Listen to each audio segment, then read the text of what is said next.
Let's make crab rangoon. This is a live king crab straight from Alaska. Just look at how big these babies are. First, we'll steam all of our crab legs. And now our king crab is cooked. For our filling, we'll go about a cup of cream cheese, a cup of king crab, 1 chopped green onion, a little minced garlic, a splash of Worcestershire sauce, a splash of soy sauce, salt, and a little pepper. Toss this in the fridge. For rolling these up, we'll take our wonton wrapper, add a little bit of water, put a small portion of our filling, and then we'll bring in all 4 corners at once. And there you have it, your beautiful crab rangoon ready to be fried. Now let's cook these bad boys up. Tell me that doesn't look amazing. For your sauce, keep it simple. A little bit of ketchup, a little bit of honey, and a nice squeeze of lemon.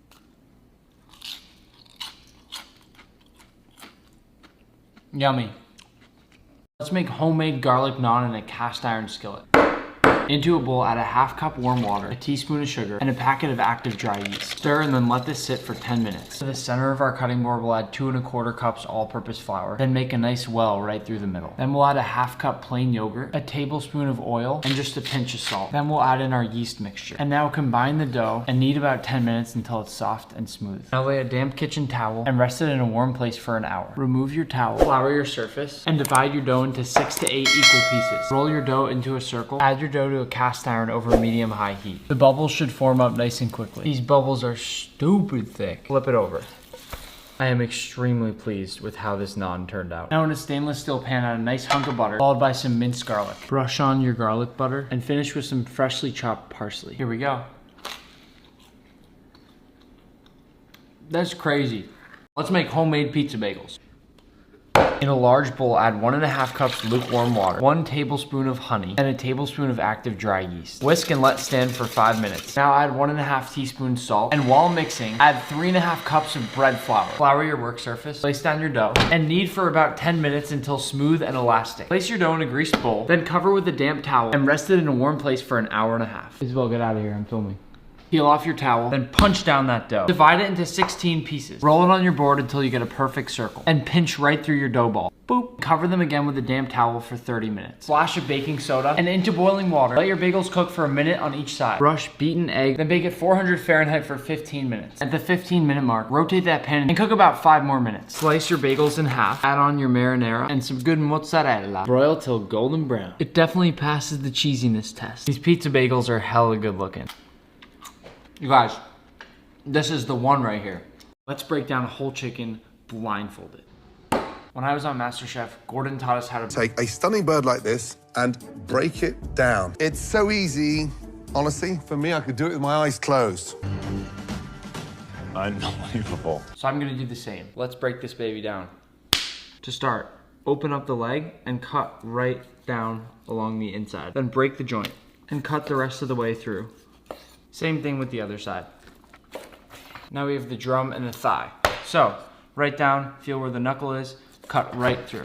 Now pull the wing out, feel where that knuckle is, and same thing again.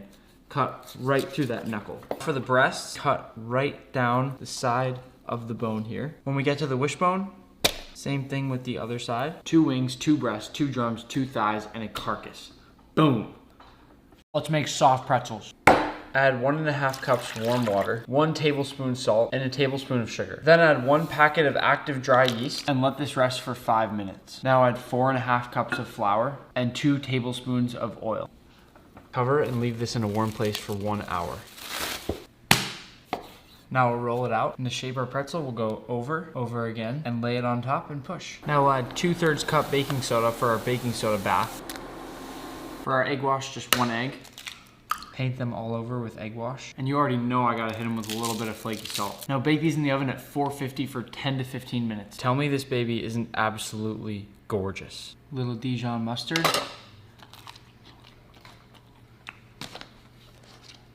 Let's make candied blood orange slices.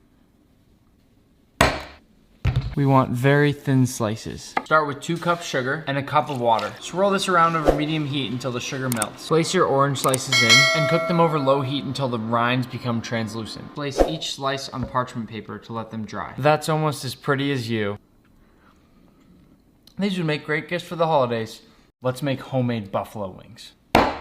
Buttermilk, pickle juice. Let these sit for half an hour. For our buffalo sauce, we'll add 2/3 cup hot sauce, a stick of cold butter, 1.5 tablespoons white vinegar, a 1/4 teaspoon Worcestershire sauce, a little cayenne pepper, a little garlic powder, and just a pinch of salt. Whisk over medium heat until well combined. I'm telling you right now, homemade buffalo is 10 times better than anything you've ever had at a restaurant or a store. For our chicken dredge, we'll go 2 cups potato starch. Stop frying with flour, it's not crispy. A little garlic powder, chili powder, black truffle salt, onion powder, and pepper. First, we'll fry our chicken about 8 minutes at 325, and now we'll fry at 375 till golden brown. Now that is crispy. Buffalo sauce. Doesn't that look heavenly? If you're ever gonna make a recipe off my page, this is the one. Let's make homemade gummy bears.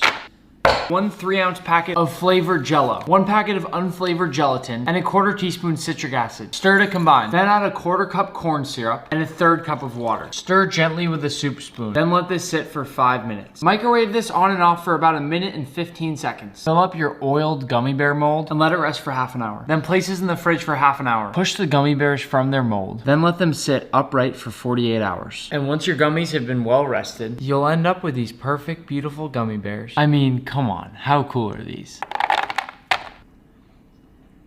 I still like jelly beans better.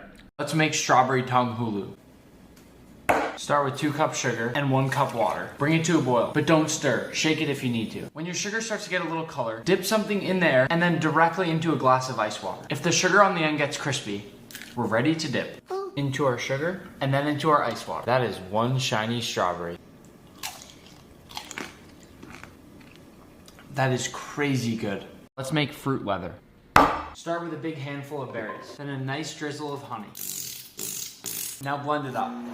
Strain it over silicone or parchment paper. Flatten it out, then bake about 6 hours at 200 Fahrenheit. Peel this off and lay it flat on your cutting board. Cut it into portions, roll it up, then tie it up. These make the best, cheapest holiday gifts ever. It's like a fruit roll-up, but better. Let's make fresh scallops. This is a scallop. Right along the edge here, you can see all of its eyes. And this is what you recognize. This pink piece right here is the scallop's eggs. That's called roe. Now I've got my scallop, beautifully clean and ready to cook. I like a little basil on my scallops too, so I'll take a few leaves, roll them up like a cigar, and then slice.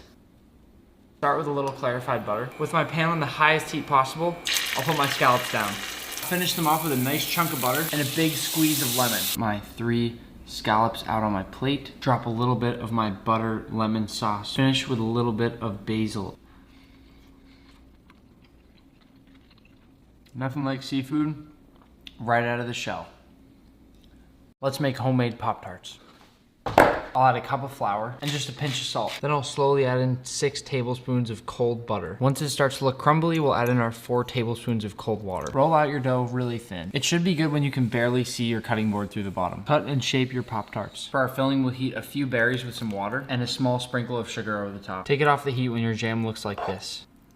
Gently place over the top and press to seal with a fork. Poke a few holes in the top. 375 for about 15 minutes or until golden brown. For our topping, just a few spoonfuls of confectioner sugar and just a little bit of milk until you get that nice smooth consistency. Gently layer on your icing and top this with a few sprinkles. There it is, a homemade Pop-Tart.